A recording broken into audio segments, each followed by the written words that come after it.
અને હવે સમાચારો જોઈએ વિસ્તારથી। રાજ્યમાં ઈમેલથી ધમકી મળવાનો સિલસિલો અટકી નથી રહ્યો। છેલ્લા કેટલાય સમયથી આ સિલસિલો ચાલી રહ્યો છે અને હવે રાજકોટમાં પાસપોર્ટ ઓફિસને બોમ્બથી ઉડાવી દેવાની ધમકી વળ્યો ઈમેલ મળતા પોલીસ વિભાગમાં ભાગદોડ મચી ગઈ। ફાયર અને પોલીસની ટીમ દ્વારા તપાસ શરૂ કરવામાં આવી। આ વિસ્તારમાં આવેલી સદર વિસ્તારમાં મેઇન ઓફિસ પાસપોર્ટની આવેલી છે। સુરત રાજકોટની પાસપોર્ટ ઓફિસને આ ધમકી ભર્યો મેલ આપવામાં આવ્યો છે અને એમાં પણ સુરત પાસપોર્ટ ઓફિસને તો ત્રીજી વાર આ મેલ મળ્યો છે। વધુ માહિતી સાથે સહયોગી સંવાદદાતા મયુર સોની મારી સાથે જોડાયા છે। મયુર, ધમકી ભર્યો ઈમેલ મળ્યો છે, સ્વાભાવિક રીતે તપાસ શરૂ કરવામાં આવી હશે, પણ આ ઈમેલ ક્યાંથી આવ્યો છે, શું આવ્યો છે, તપાસ દરમિયાન કઈ જાણકારી મળી છે?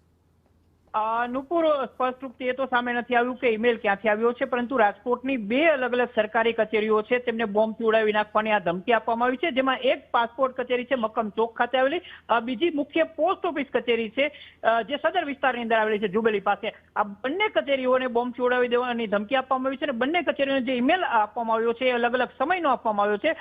પાસપોર્ટ કચેરી છે તેની અંદર 1:10 બોમ્બ વિસ્ફોટ થશે, એક બે નહીં પરંતુ 5 બોમ્બ ફોડીને આખી પાસપોર્ટ કચેરી તેને ઉડાવી નાખવાની ધમકીનો ઈમેલની અંદર ઉલ્લેખ કરાયો છે। તો બીજી તરફ 12 વાગ્યાથી લઈને 1 વાગ્યાના સમય દરમિયાન પોસ્ટ ઓફિસ કચેરી છે તેને બોમ્બથી ઉડાવી નાખવાની ધમકી આપવામાં આવી હતી। આ બંને અલગ અલગ સરકારી કચેરીઓને ધમકી મળતા જ fire brigade, dog spot, bomb spot સહિતની ટીમો ત્યાં પહોંચી હતી। પેલા પાસપોર્ટ કચેરીએ પહોંચી હતી, ત્યાં તપાસ કરવામાં આવી હતી, ત્યાં પણ હજુ તપાસ ચાલુ છે। એ દરમિયાન જ આ મેલ મળતા પોસ્ટ ઓફિસ છે ત્યાં પણ અત્યારે કચેરી પહોંચી છે, ડોગ સ્પોટની ટીમ, સ્નીપર ડોગ સહિતની ટીમ પહોંચી છે, બોમ્બ સ્પોટ પહોંચી છે। એક એક ખૂણો છે તે પાસપોર્ટ અને પોસ્ટ ઓફિસનો ચકાસવામાં આવી રહ્યો છે।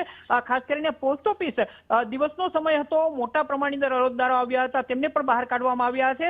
તમામ કર્મચારીઓ છે એમને બહાર કાઢીને પોસ્ટ ઓફિસ કચેરી છે એને આખી ક્લીન કરીને ત્યાંથી તમામ ખૂણા તપાસવામાં આવી રહ્યા છે। હજુ સુધી બંનેમાંથી એક પણ કચેરીએ કોઈ વાંધાજનક વસ્તુઓ નથી મળી। ઈમેલની અંદર જે ભાષાનો પ્રયોગ કરાયો છે તેમાંથી સ્પષ્ટ રૂપથી જોઈ શકાય છે કે ભારત વિરોધી કાવતરું કરવા માટે જાણીતી સંસ્થા એસઆઈ છે તેના નામનો પણ આમાં ઉલ્લેખ કરતો જોવા મળી રહ્યો છે। મયુર, માહિતી બદલ આભાર।